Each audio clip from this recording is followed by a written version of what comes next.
नमस्कार मित्रों, मैं काना राम सैनी मेरे YouTube चैनल संस्कृत ज्ञान गंगा में आपका स्वागत करता हूं। अच संधि प्रकरण हम पढ़ रहे थे और अच संधि प्रकरण में अब तक हमने 3 संधियों का विस्तृत अध्ययन कर लिया था। पहली संधि हमने पढ़ी थी यन संधि, उसके बाद में हमने अयादि संधि और उसके बाद में गुण संधि का हमने विस्तृत अध्ययन कर लिया था। उसके बाद में आज हम जो वृद्धि संधि है उसका अध्ययन प्रारंभ करने जा रहे हैं। तो लघु सिद्धांत कौमुदी में जो वृद्धि संधि का जो प्रथम सूत्र पढ़ा गया है लघु वृद्धि संधि में, वो है संज्ञा सूत्र है वृद्धि संधि का वर्धिरादेश।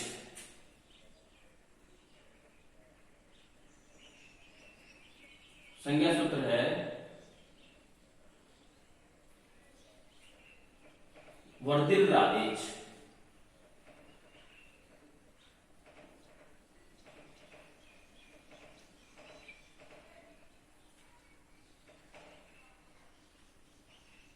इस प्रकार से ये सूत्र पढ़ा गया है वर्धिरादेश। यदि आप लघु सिद्धांत कौमुदी में सूत्र को देखते हैं तो इसके बाद में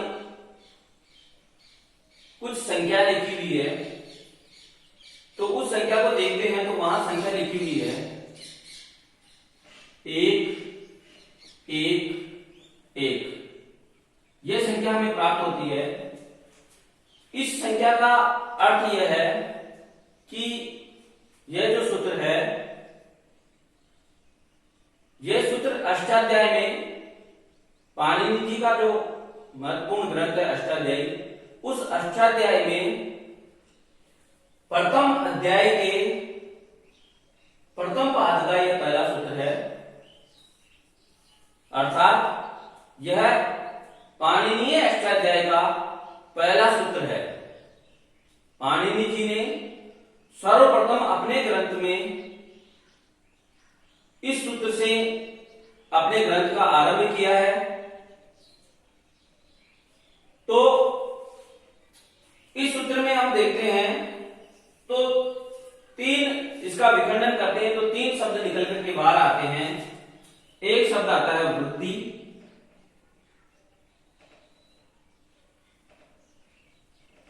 फिर आत, और फिर ऐच। इस प्रकार से 3 शब्द बाहर निकल करके बाहर आते हैं। तो इन तीनों शब्दों का हम अर्थ निकालते हैं। तो हमने पहले देखा था आत, पिछला जो हमने वीडियो देखा था उसमें आपने देखा होगा कि गुण संधि पढ़ाते समय अदेन गुण है, इस सूत्र की व्याख्या करते समय एक सूत्र आया था तय पर तत्काल से। जो हमारे जो सूत्र आया था वो था तय पर तत्काल से।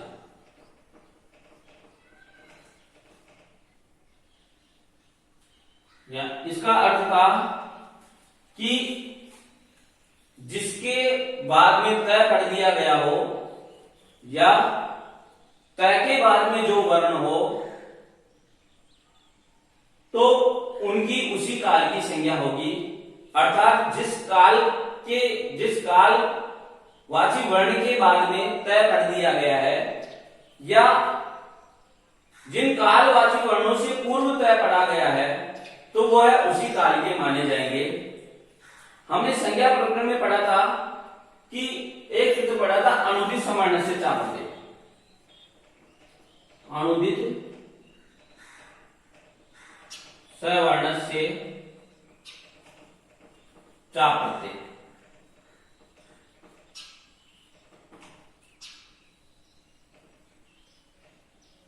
ये सूत्र सभी सवर्णों का ग्राहक सूत्र है। ये सूत्र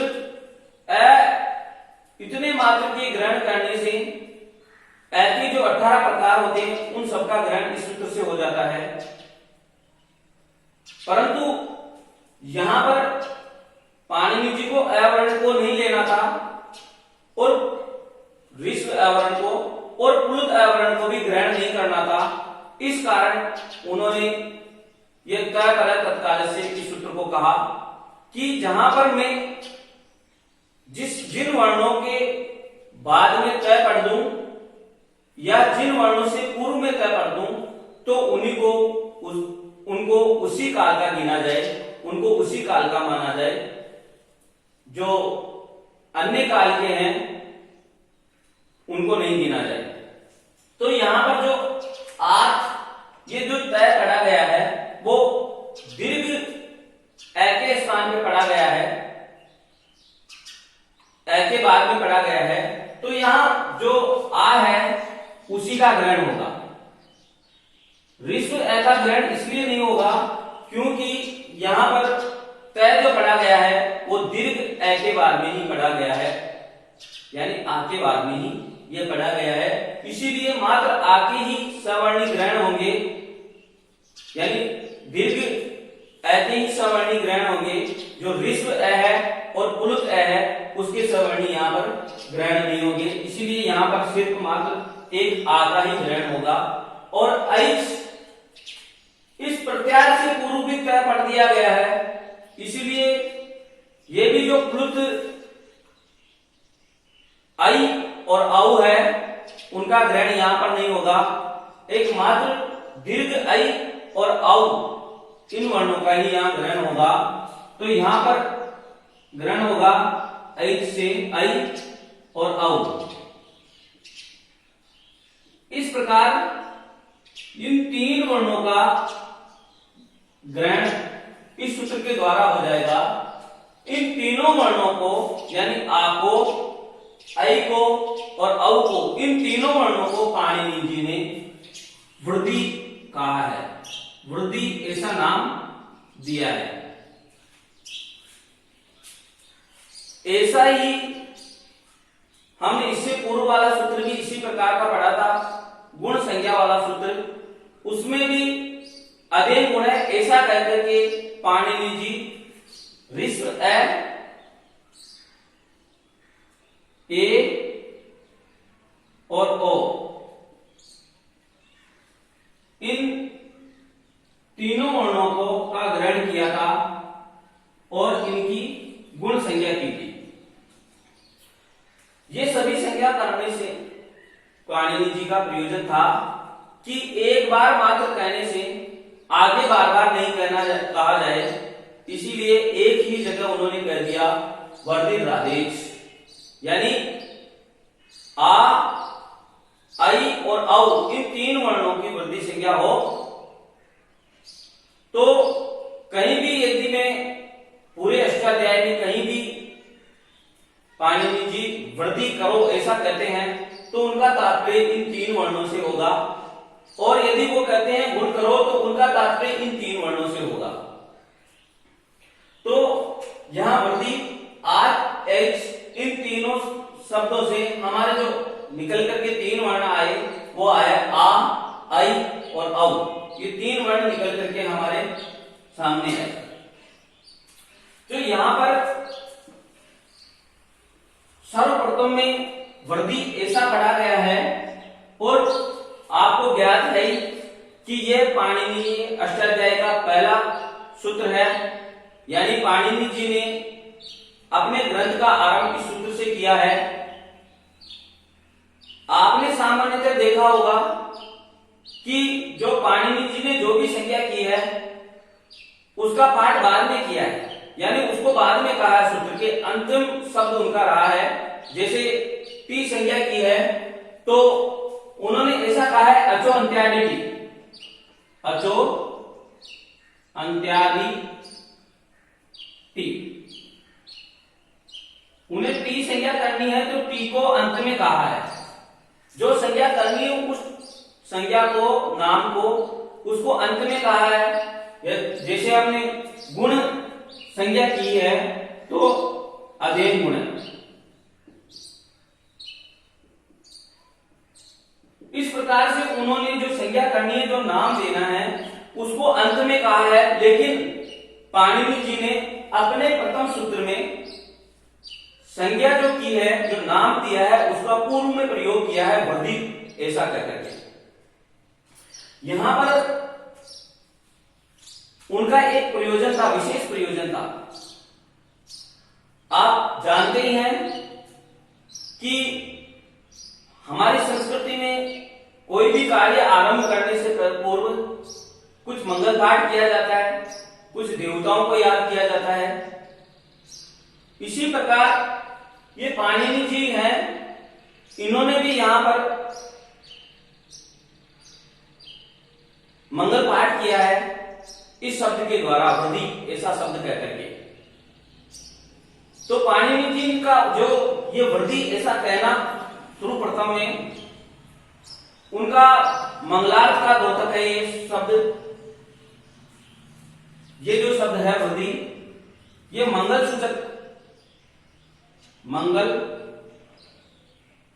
सूचक शब्द है।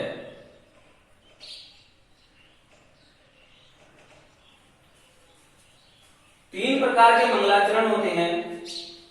एक होता है आशीर्वादात्मक मंगलाचरण होता है।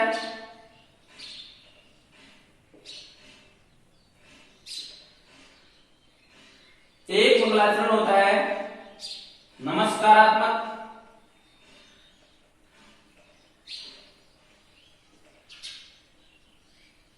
और जो तीसरा मंगलाचरण का प्रकार होता है वो होता है वस्तु निर्देशात्मक।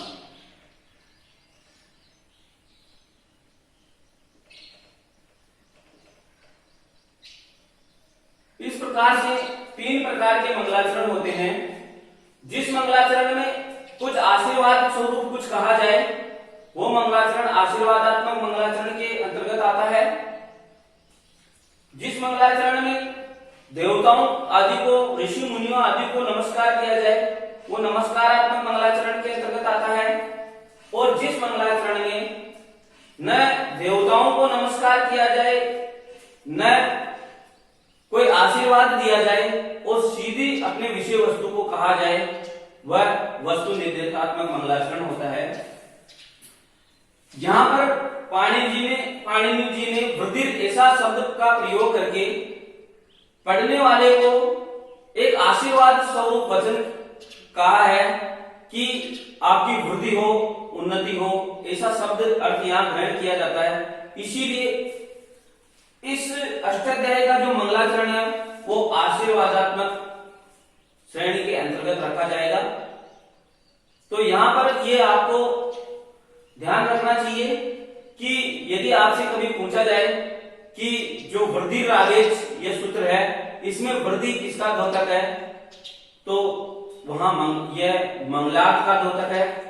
और इसमें यदि मंगलाचरण के बारे में पूछा जाए तो आपको आशीर्वादात्मक मंगलाचरण करना चाहिए। तो हम पढ़ रहे थे वर्धित आदेश, और वर्धित आदेश का हमने अर्थ समझ लिया था कि आत यानी आ, ऐच यानी आई, और औ, इन तीन वर्णों की वृद्धि संज्ञा हो। अब हम इसकी वृद्धि लघु सिद्धांत कौमुदी में जो दी हुई है उसको भी समझ लेते हैं, उसके द्वारा भी समझ लेते हैं ताकि कोई कंफ्यूजन नहीं हो। तो लघु सिद्धांत कौमुदी में इसकी वृद्धि जो लिखी हुई है वह है आदेश,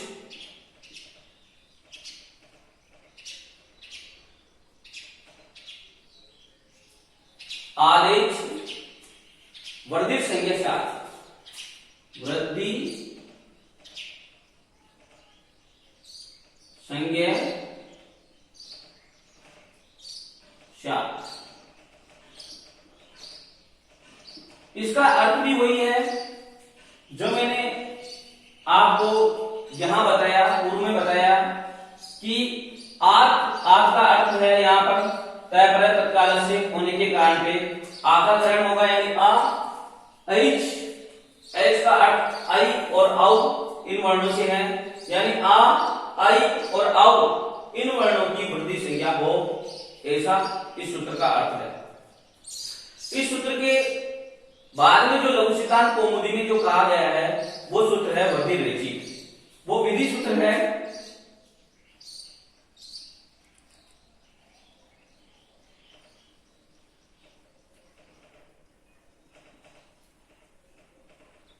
वृद्धि रेखी।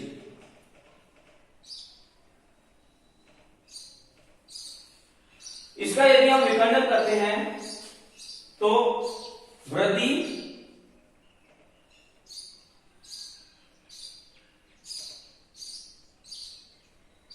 और एची, ये दो शब्द निकल करके बाहर आते हैं।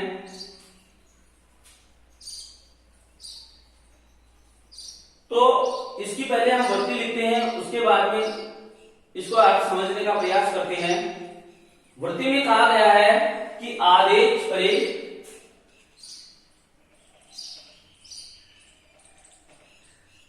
आदेश परे वृद्धि रेखालेश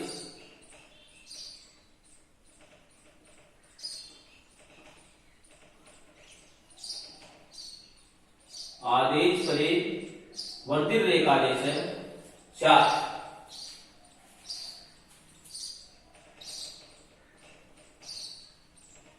इस प्रकार से इसकी वृद्धि दी हुई है। तो इसमें सिर्फ दो शब्द हैं, वृद्धि और एची। तो इसका अर्थ हम देखते हैं, तो इसका लिखा हुआ आदेश परे। तो ये आज जो शब्द आया वो कहां से आया, और एकादेश है ये भी जो अर्थ आया वो कहां से आया, इसको समझने के लिए हमें अष्टाध्याय में चलना होगा। जो अर्थ ऐसा आया, तो इससे पूर्व वाला यदि हम वृद्धि रेखी इस सूत्र के बाद में संख्या देखते हैं तो इसमें संख्या लिखी हुई होगी 6 1 88,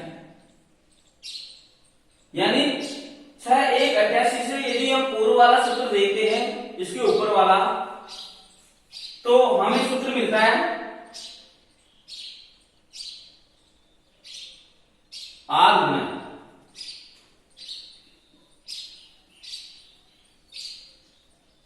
ये सूत्र मिलता है और इस सूत्र का क्रमांक है 6 1 87, यानी ये जो सूत्र है आग गुणन, ये सूत्र इस वृद्धि रेखी इस सूत्र के ऊपर पढ़ा गया है। तो इस सूत्र की जो आग है इस शब्द की अनुवृत्ति इसमें आ जाएगी और अर्थ हो जाएगा आदेश, यानी अ वर्ण के बाद। आदेश परे यानी अ वर्ण के बाद, अ वर्ण के बाद। तो मैंने आपको यहाँ इसका अर्थ समझा, पिछले वीडियो में समझाया था कि जो आज यहाँ कहा गया है वो तय पर तत्कालस्य का यहाँ पर तय नहीं है, यह अ का पंचमी विभक्ति एक वचन का रूप है, इसीलिए इसका अर्थ हो जाएगा अ वर्ण के बाद। तो यहाँ पर जो अ वर्ण कहा गया है तो वहां पर अ वर्ण के कहने मात्र से 18 प्रकार के अ का ग्रहण हो जाएगा, यानी अ या आ वर्ण के बाद ऐसा अर्थ हो जाएगा। तो अ या आ वर्ण के बाद अच्छी एच परे, यानी एच के परे होने पर एच में 4 वर्ण आएंगे। अ या आ वर्ण के बाद एच में 4 वर्ण आएंगे, ए ओ आई और औ।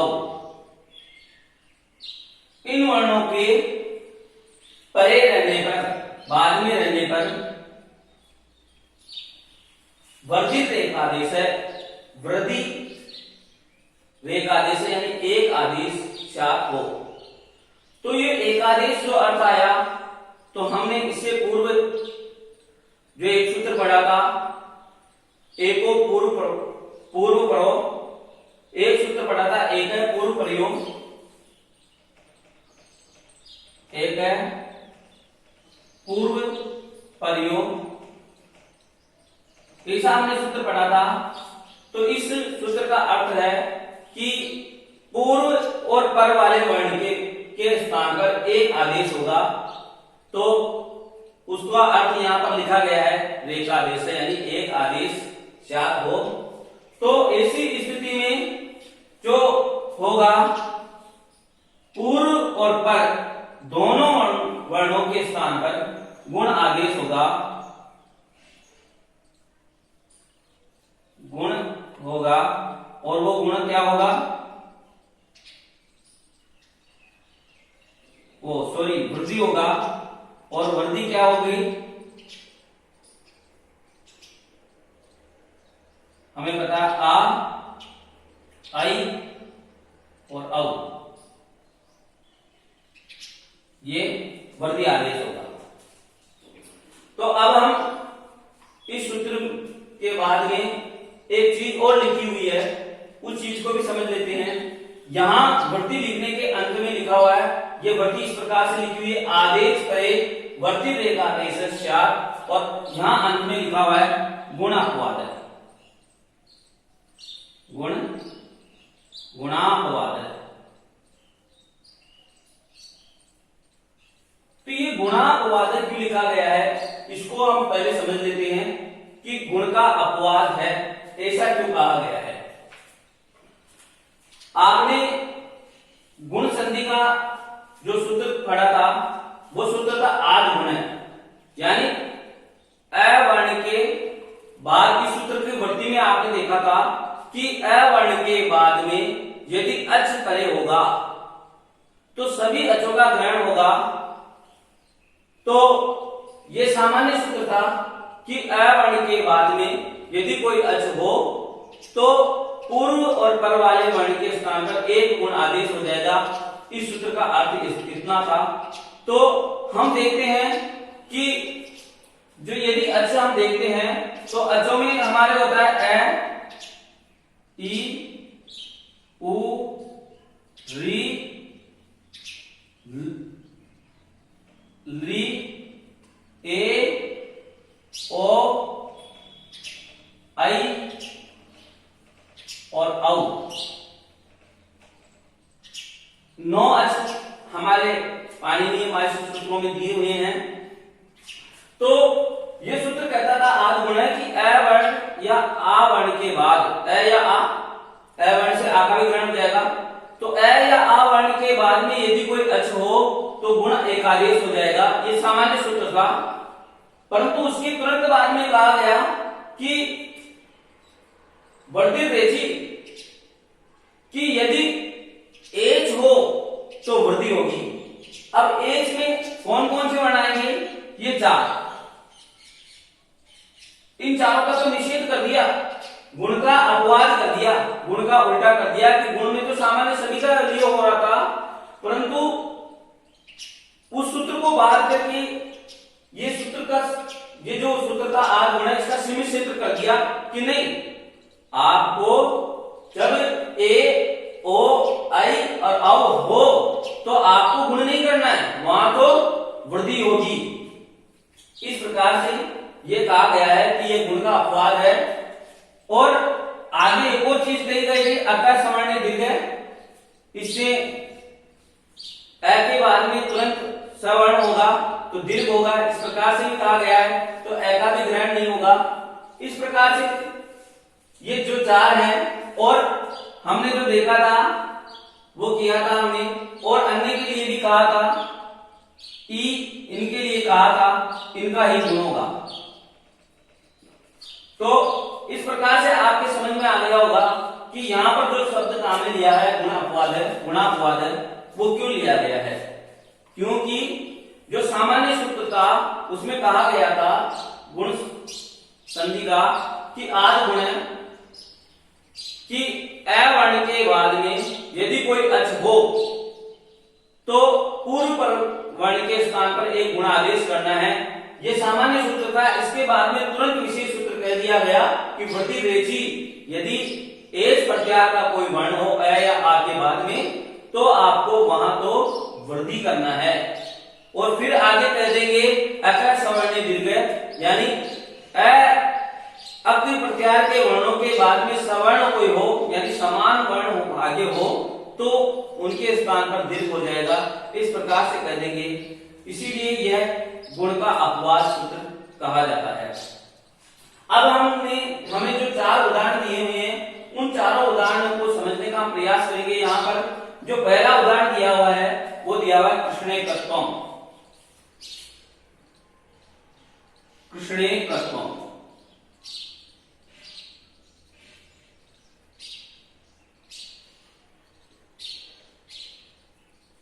कृष्णेकत्वम् कृष्णेकत्वम् का यदि हम संधि विच्छेद करते हैं तो संधि विच्छेद होगा कृष्ण प्लस एकत्वम्। कृष्ण प्लस एकत्वम्। कृष्ण एकत्वम् का यदि हम अर्थ देखते हैं तो अर्थ होगा कृष्ण की एकता।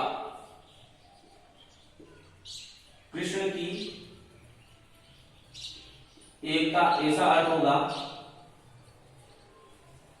अब हमें पता है कि अ वर्ण के बाद यानी अ या आ वर्ण के बाद में यदि एच प्रत्याहार का कोई वर्ण हो, ए, ओ, आई और औ इन वर्णों में से कोई वर्ण हो तो पूर्व पर एक आदेश करना है। पूर्व वाले वर्ण और पर वाले वर्ण दोनों के स्थान पे हमें एक आदेश करना है, वो भी वृद्धि करना है।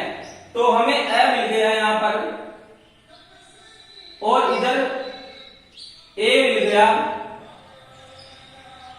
तो हमारी स्थिति इसी के अनुसार आई है। प्लस से पहले अ या आ मिलेगा और प्लस के बाद में इन चारों वर्णों में से ए, ओ, आई, औ इन वर्णों में से एक वर्ण मिलेगा हमें। तो हमें पूर्व वाला वर्ण और पर वाला वर्ण दोनों ही वर्णों के स्थान पे हमें एक वृद्धि आदेश करना है। तो हमें दोनों के स्थान पर एक वृद्धि आदेश करना है। वो आदेश करना है आ, आई और औ।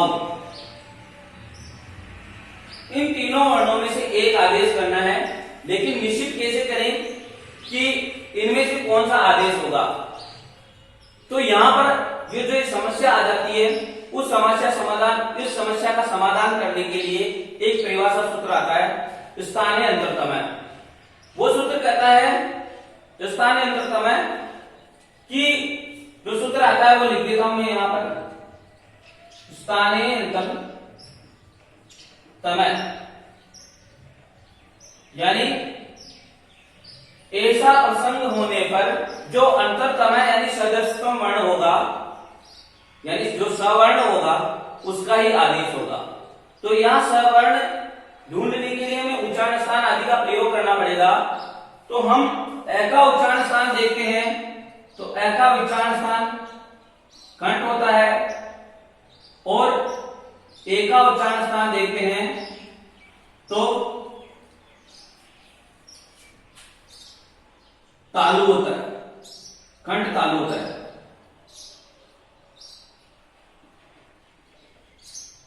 अब हमें इन तीनों में यदि हम देखते हैं तो आ का उच्चारण स्थान भी कंठ मिलता है, कंठ इसमें भी कॉमन है, आई में भी कंठ आता है और औ में भी कंठ आता है। ऐ की दृष्टि से हम यदि पता लगाने का प्रयास करेंगे कि सवर्णी कौन सा है तो हमें पता नहीं लगेगा, परंतु जो बाद वाला वर्ण ए इसकी दृष्टि से हम देखते हैं तो ए का उच्चारण स्थान कंठ तालु आता है। अब हमें कंठ तालु वाला ही वर्ण देखते हैं तो ये जो आई है इसका उच्चारण स्थान हमें कंठ तालु ही मिलेगा, दूसरे का नहीं मिलेगा। तो यहां पर जो आदेश होगा वो आदेश होगा आई। हमने यहां से अ बाहर निकाल लिया था, इसलिए इधर जो स्थिति बची है कृष्ण न आधा है यहां पर, क्योंकि हमने अ इधर बाहर निकाल लिया था, इधर से हमने ए बाहर निकाल लिया था, आगे बचा है जो है कत्वम।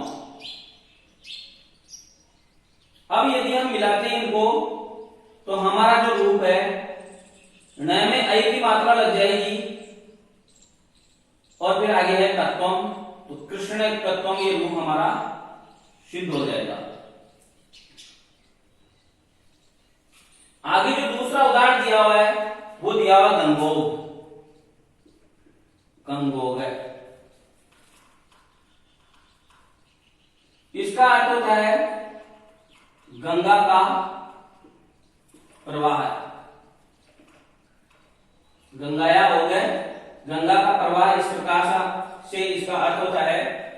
इसका यदि हम संधि विच्छेद करते हैं तो इसका संधि विच्छेद होता है गंगा प्लस ओघ, ओघ है। अब हमें देखना है कि अ या आ वर्ण के बाद में यदि ए, ओ, आई, औ इन वर्णों में से कोई हो तो दोनों वर्णों के स्थान पे यानी पूर्व और पर वाले वर्ण के स्थान पर वृद्धि एकादेश करना है हमें। तो हमें मिला यहां पर आ और इधर मिला ओ, दोनों के स्थान पर हमें गुणा एकादेश करना है। तो वही तीनों का हमें, तीनों में से हमें पता लगाना पड़ेगा कि कौन सा वर्ण आदेश होगा। तो हम उच्चारण स्थान आदि के माध्यम से पता करेंगे तो हमें जो सवर्णी मिलेगा इन दोनों वर्णों का वो मिलेगा औ।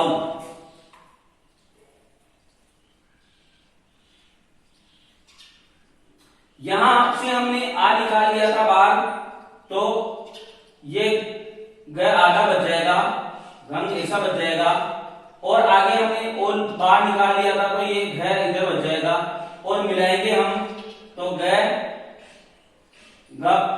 में औ की मात्रा लग जाएगी गंगो घ। इस प्रकार से रूप हमारा सिद्ध हो जाएगा। इसके बाद में जो आगे उदाहरण हमें दिया हुआ है वो है देवैश्वर्यम, देवैश्वर्यम, देवैश्वर्यम देवताओं का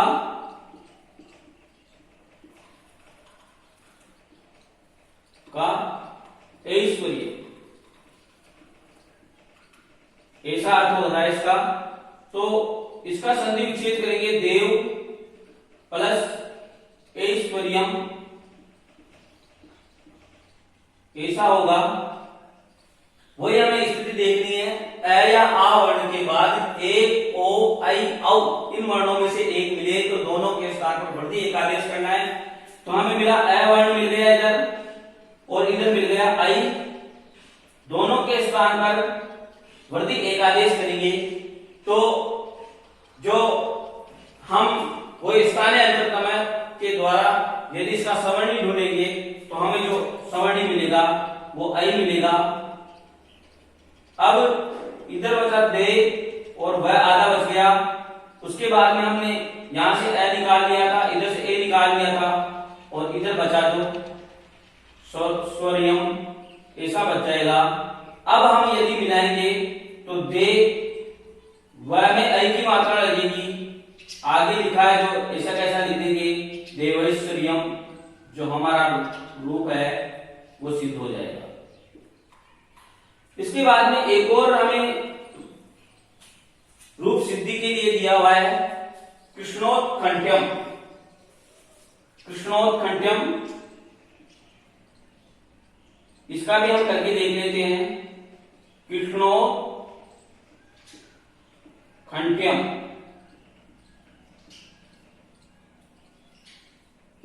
कृष्ण की उत्कंठा, ऐसा इसका अर्थ हो जाएगा। तो कृष्ण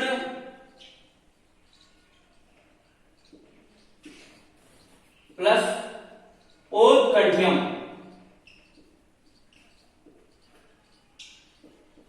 ऐसा संधि विच्छेद होगा।